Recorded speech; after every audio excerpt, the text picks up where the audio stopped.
Hi everyone, this is Lean and welcome back to the Crafty Meraki YouTube channel.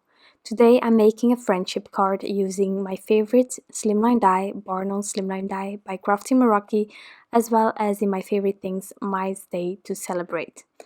I'm only going to use a few items from the stamp set, but for my background I die cut this slimline die out of Concord and 9 colored cardstock Cranberry, as well as out of some different pattern papers from honeybee stamps, and then a few strips from the amazing glitter cards by Tonic Studios Gold Dust. So before assembling or coloring anything, I am first going to stamp out my sentiment. I'm going to do some heat embossing using some white embossing powder from Ranger.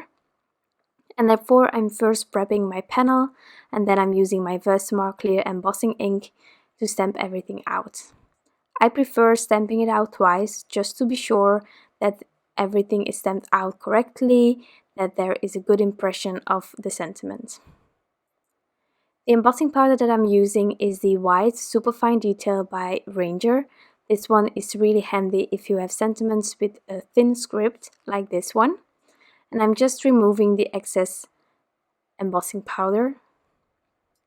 And next up I will be heat setting this sentiment.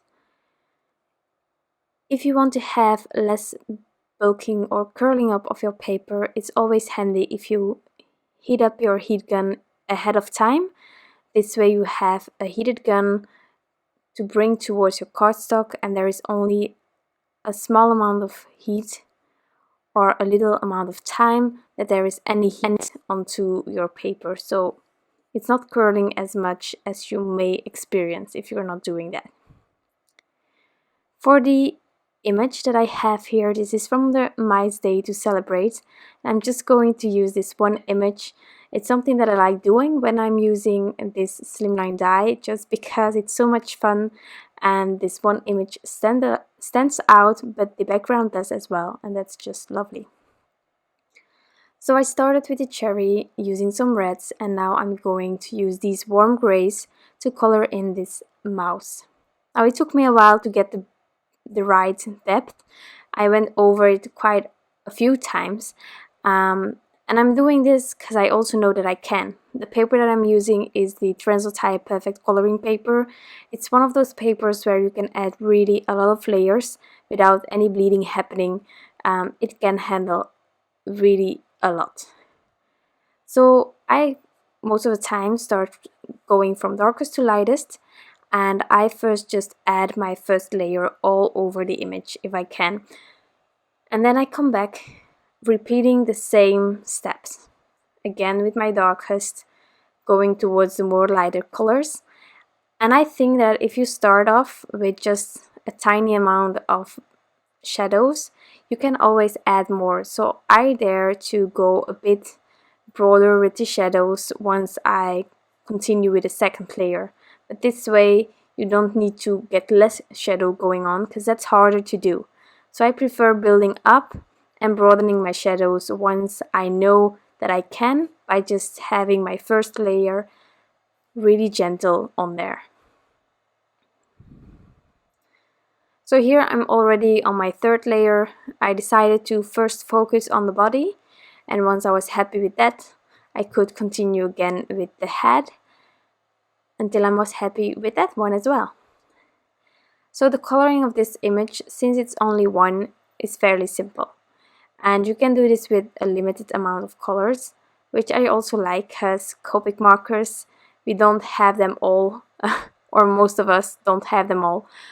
So this way I sort of try to show it's not needed to have a lot of different colors. For a card, you can also just feature one gorgeous image and just go with that one.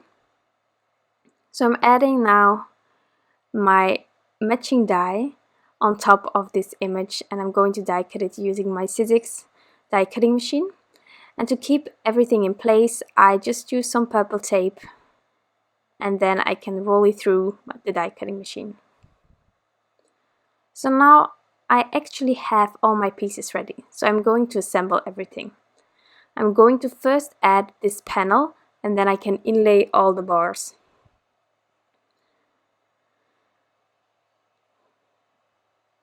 So first up is this red, and then all the pattern papers.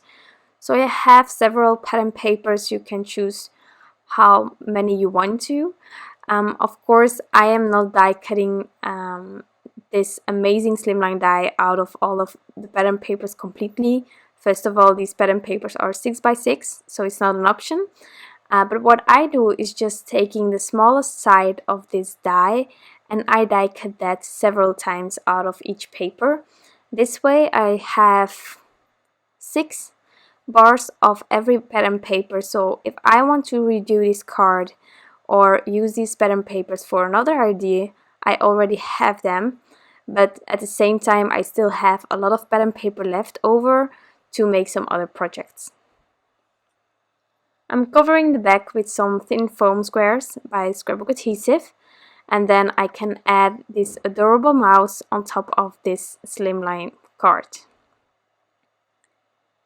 I'm making sure to also add a bit of foam tape on the smallest areas so that that is also secured.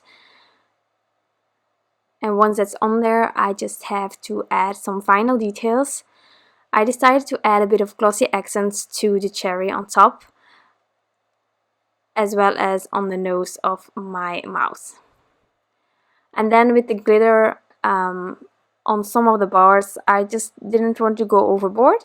But then at the same time, I have a bit of gold, so I just decided to add a few itty bitty stars. These are the gold ones on top of this panel as well, but only a few, not too much. There is already a lot going on with the pattern papers, but I just thought this way it also fitted more with the gold, and there is a bit more shine. So once these stars are added, I will call this card finished.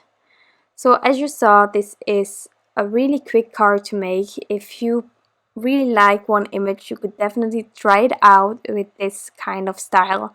I think it's amazing to let one image shine. Sometimes we make scenes, sometimes we make cast cards.